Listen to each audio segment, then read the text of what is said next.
편 86편입니다. 1절에서 마지막 17절까지고요.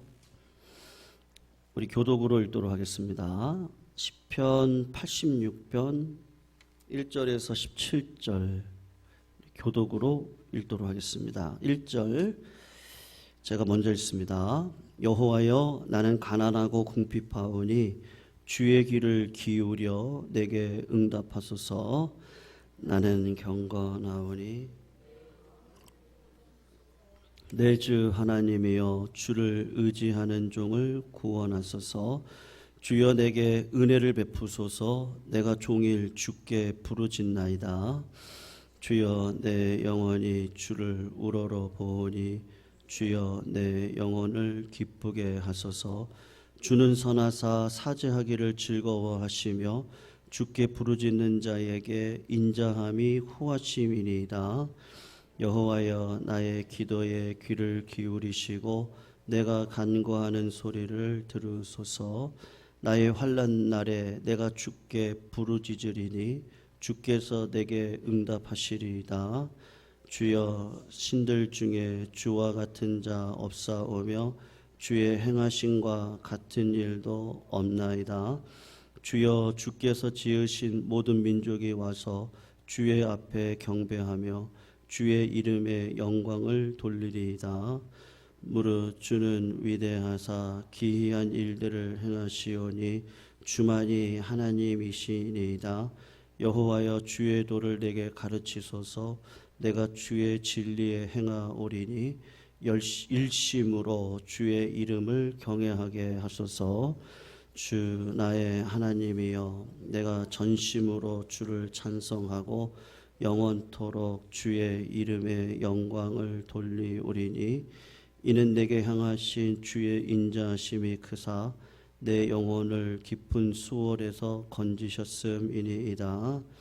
하나님이여, 교만한 자들이 일어나 나를 치고 포악한 자의 무리가 내 영혼을 찾아싸우며 주의 배에 줄을 두지 아니하였나이다.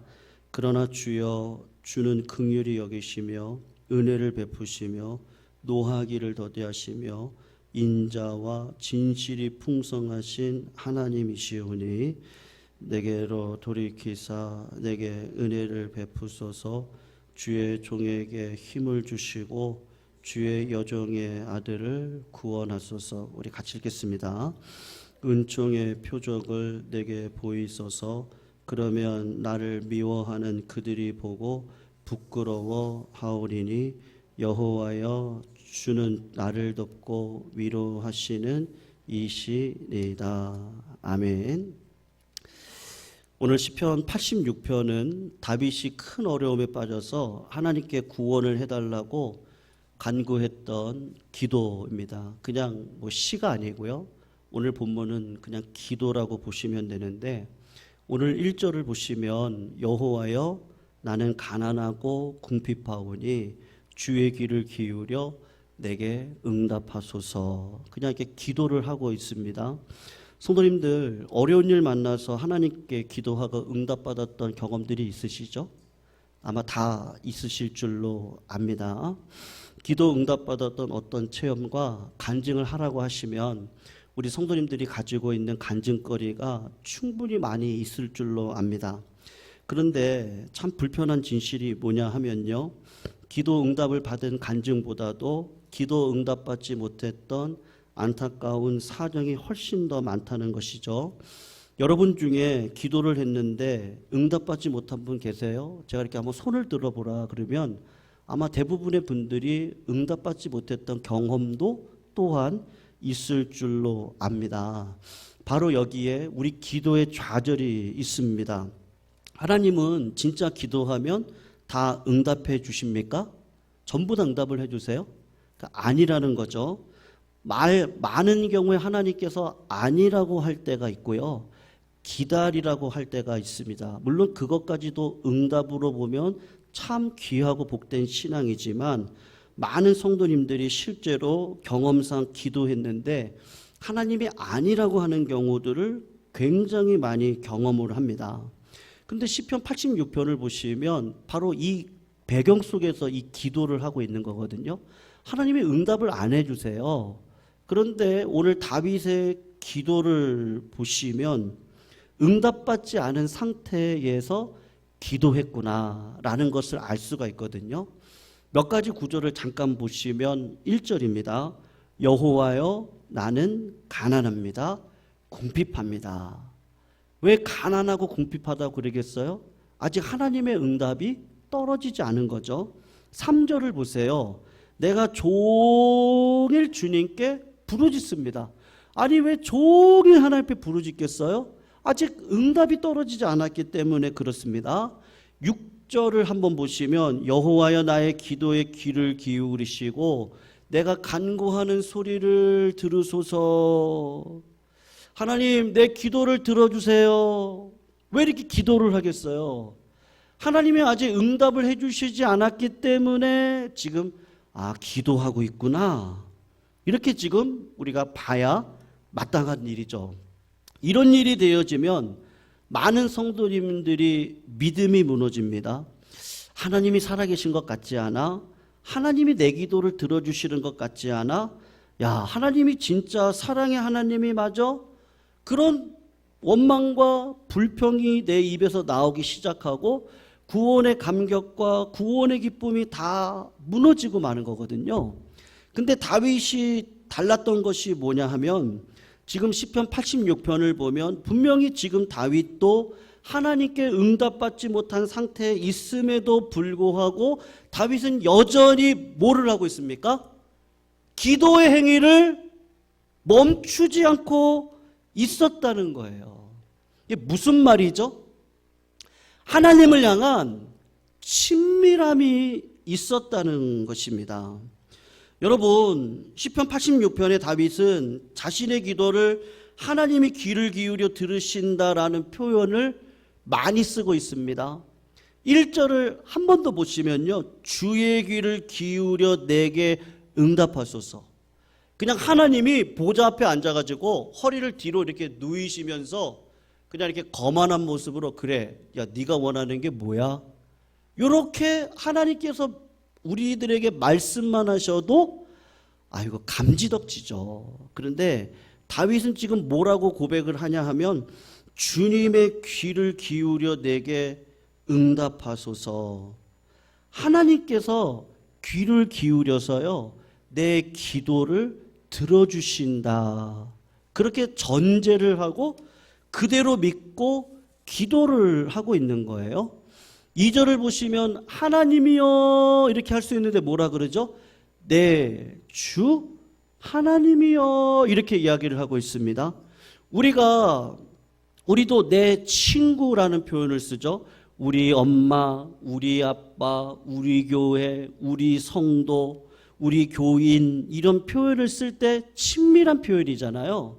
그러니까 다윗이 응답을 받지 않는 가운데서도 나의 하나님, 우리 하나님 이런 친밀함을 가지고 믿음을 잃어버리지 않고요 기도를 지속을 하고 있다는 거예요. 그리고 4절을 보시면 주여, 뭐가 주를 우러러 본다 그래요? 영혼이요.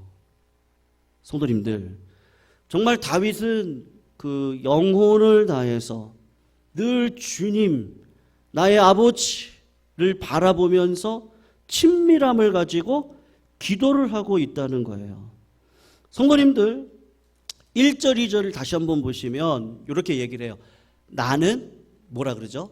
가난하고 궁핍하다. 그런데 요거를 세 번역으로 보면요, 나는 신실하오니 이렇게 이야기를 하거든요. 나의 생명을 지켜주십시오 이렇게 합니다.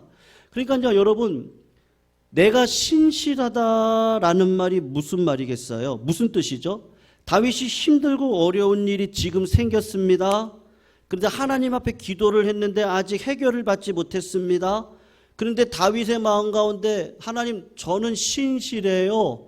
하나님은 그럼에도 불구하고 하나님께서는 내 기도를 들어주시고 하나님은 여전히 선하시고 인자하신 하나님이십니다. 하나님은 여전히 내 기도를 친밀하게 들어주시는 분인데 하나님, 저는 그런 신실함을 가지고 있어요. 나는 여전히 가난하고 궁핍합니다. 심령이 가난하다는 거거든요. 믿음을 잃어버리지를 않습니다. 그리고 8절을 한번 보세요. 주여, 신들 중에 주와 같은 자가 없습니다.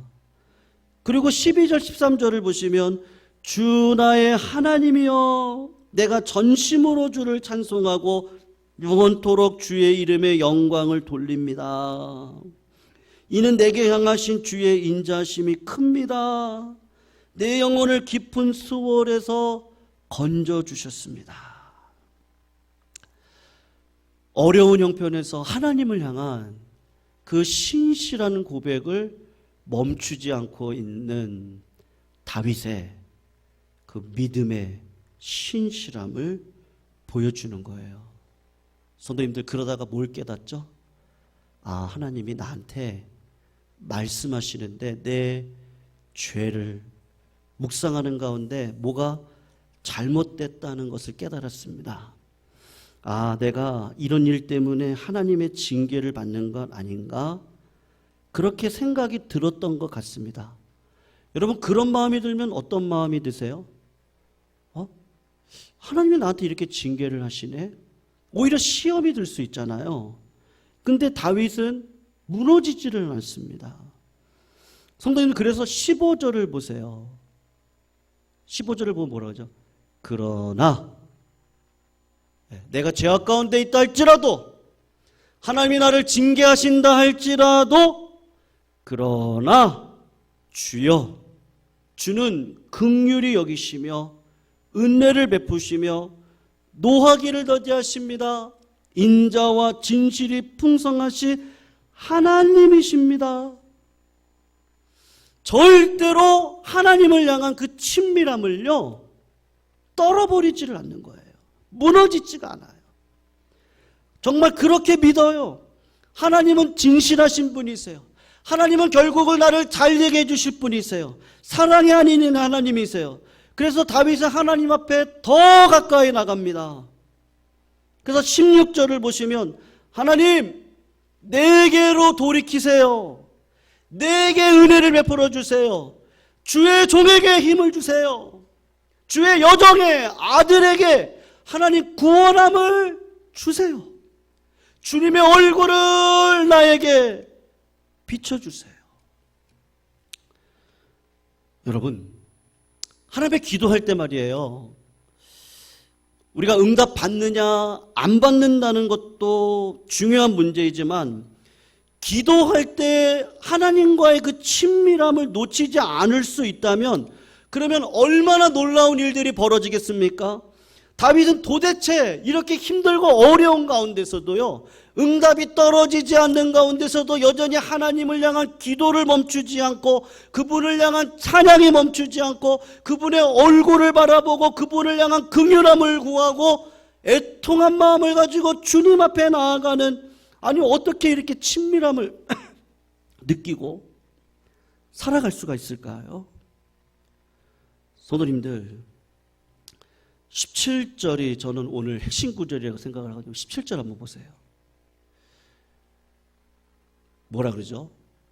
은총의 표적을 내게 보이소서. 그러면 주를 미워하는 그들이, 제가 잘 안 보이는데요, 보고 부끄러워하오리니, 마지막 구절입니다. 여호와여, 주는 나를 돕고 위로하시는 분이시네요. 여러분, 하나님의 위로가 우리 성도님들 가운데 충만하시기를 축원합니다. 근데 어떻게 충만해요? 네. 제가 지난주도 말씀드렸는데요,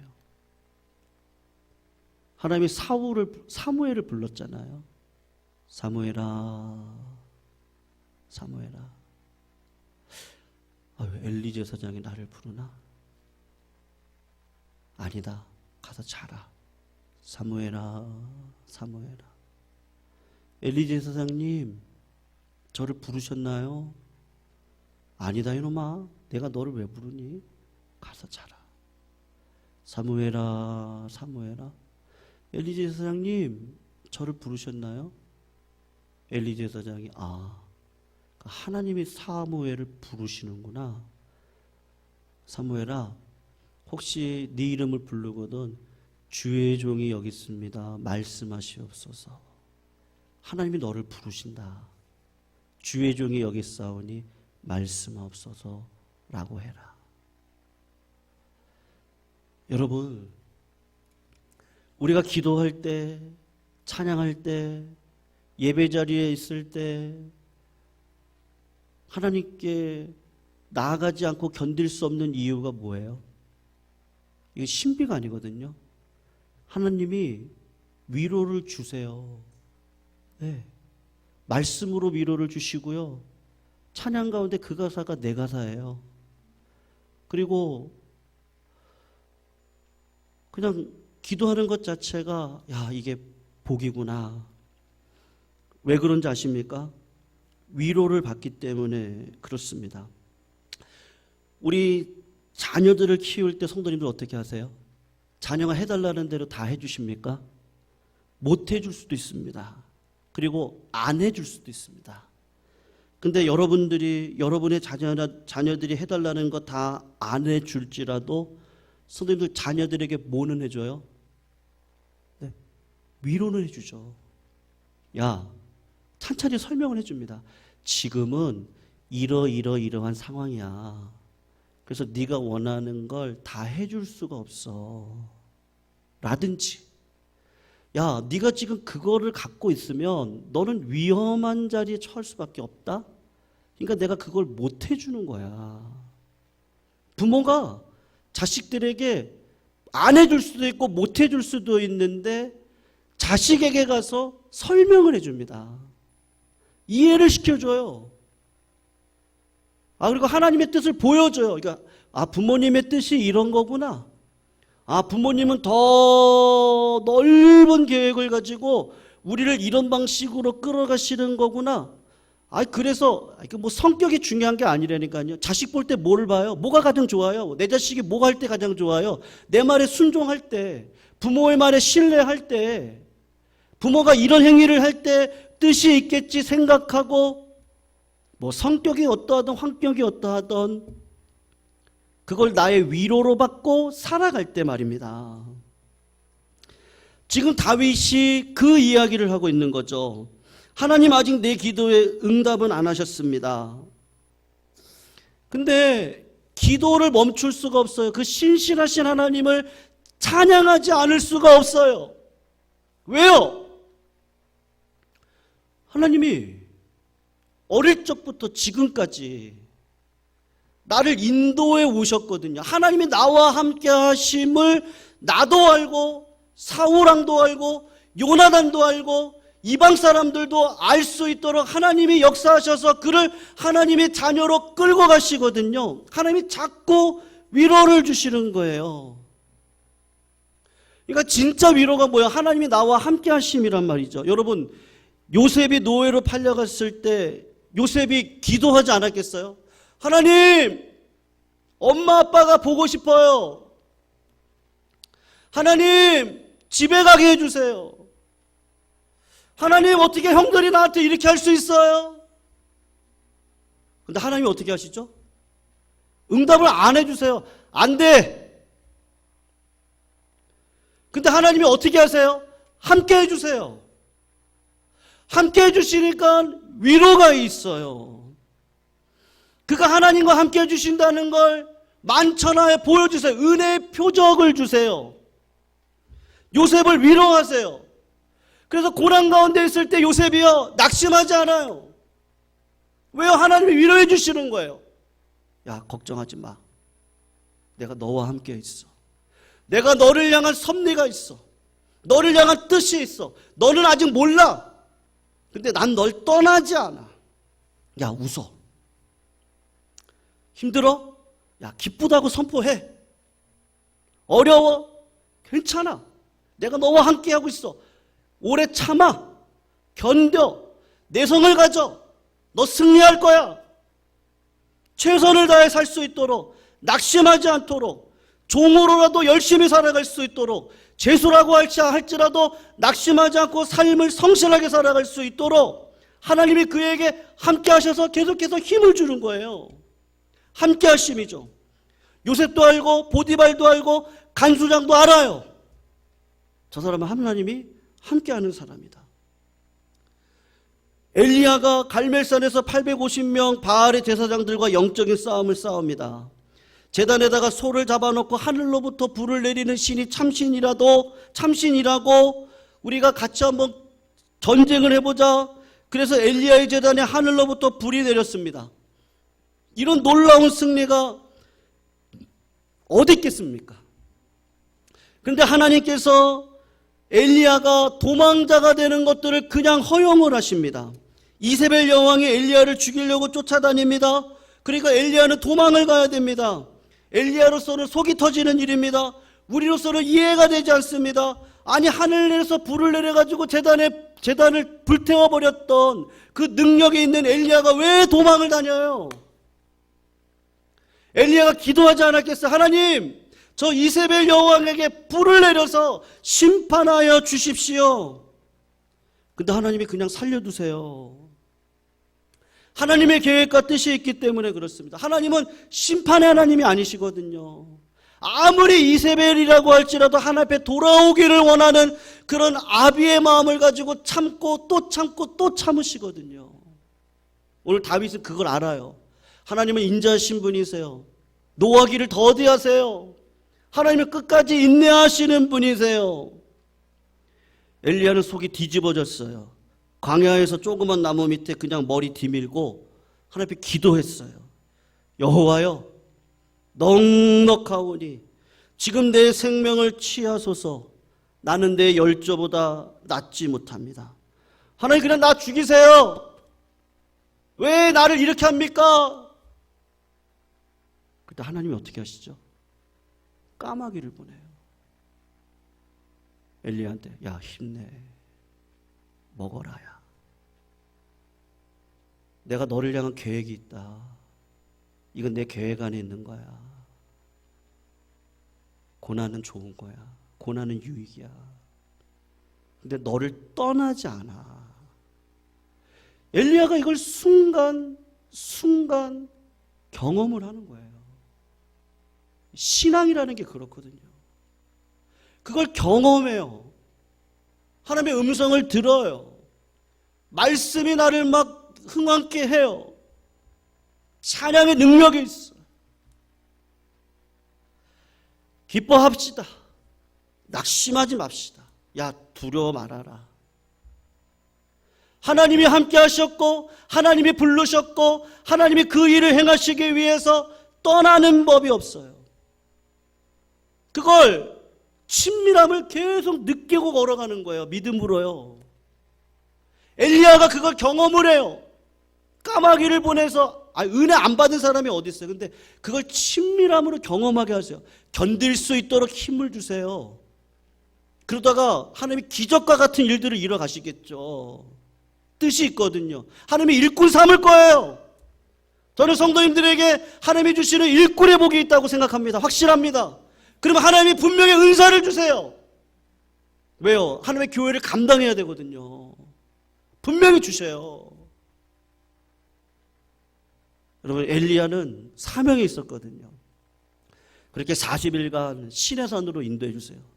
먹이면서 시내산으로, 언약의 땅으로. 그리고 거기서 세미한 하나님의 음성을 듣고 세 가지 비전을 받고 그 일들을 행하시는 거죠. 엠마오로 가는 제자가 있었습니다. 예수님이 그 제자들을 옆에 딱 붙으셨어요. 그리고 이런저런 이야기를 나눴습니다. 그런데 그들은 나와 함께 말씀하시는 분이 예수님인지를 몰랐어요. 지금도 많은 그리스도인들이 그와 같이 살고 있습니다. 주님이 안 계신 거예요? 아니거든요. 성도님들, 죽을 각오하고 한번 기도해 보세요. 하나님 살아계시다는데 하나님 보여주세요. 네, 정말 생명 걸고 하나님 앞에 애통함으로 나아가 보세요. 하나님의 능력을 경험하게 해달라고 하나님 앞에 가보십시오. 그 친밀하신 하나님이 왜 우리와 함께 하시지 않겠어요? 요한복음 6장 44절에 나를 보내신 아버지께서 이끌지 아니하면 아무도 내게 올 수 없느니라. 예수 그리스도께서 우리를 이미 이 예배당에 오게 하셨다면요, 여러분 예배당에 문 보라고 여기 오라고 하셨겠어요? 의자 보라고 여기 오라고 하셨겠어요? 하나님 보라고, 하나님 만나라고, 하나님과 친밀한 교제를 하라고 하나님이 예수 그리스도께서 오늘도 여기에 여러분들을 보내주신 거잖아요. 그러니 16절에 다윗이 고백하는데 주의 종에게 힘을 주시고 주의 여종의 아들을 구원하소서. 여러분, 자기를 여종의 아들이라고 고백을 하거든요. 무슨 말이에요? 우리 어머니가 계셨던 이 터에, 아들의 이 터에 있습니다. 무슨 말입니까? 어릴 때부터 우리 어머니가 하나님을 알았고, 그 어머니가 알았던 그 하나님을 내가 알았고, 하나님, 은혜의 표적을 주세요. 성도님들, 예수 그리스도의 별명이 뭐죠? 임마누엘. 믿으시기를 주님의 이름으로 축원합니다. 그리고 기도를 멈추지 마세요. 네. 하나님 앞에 소망을 두는 것을 멈추지 마시기를 주님의 이름으로 축원합니다. 그게 뭐로 나타나는 거예요? 기뻐하세요. 쉬지 말고 기도하세요. 범사에 감사하세요. 그러면 그리스도 예수 안에서 하나님이 우리를 향한 그 생각이, 평안이 내 마음 가운데 확정으로 온다니까요. 하나님 은혜를 주신다니까요. 넘어가게 하세요. 하나님 말씀해 주세요. 위로해 주세요. 하나님 힘을 내라고 하세요. 견딜 수 있는 힘을 주세요. 다윗은 이미 그 친밀한 가운데 들어가 하나님 다 왕 안 돼도 괜찮아요. 주의 성신을 내게서 떠나지 말게 해주세요. 다윗의 목적이 기도해서 왕 되는 겁니까? 아니요. 하나님이 나를 불러주신 목적이 있잖아요. 그 목적을 이룰 때까지 하나님은 절대로 떠나지 않으십니다. 주님의 때와 방법이 있는 거죠. 성도님들이 도무지 이해할 수 없는 하나님의 섭리가 있는 거죠. 그런데 뭐는 분명해요? 하나님은 분명히 위로해 주신다. 믿으시기를 축원합니다. 하나님은 분명히 위로해 주세요. 그게 있으니까 가는 거예요. 그게 있으니까 기도를 멈출 수가 없어요. 예배가 기대가 되고 임재가 경험되어지는 거예요. 다윗은 하나님 한 분이면 충분했습니다. 우리 성도님들에게도 동일한 복이 있으시기를 주님의 이름으로 축원합니다. 우리 말씀 붙들고 나의 영혼이 잠잠히 하나님만 바라며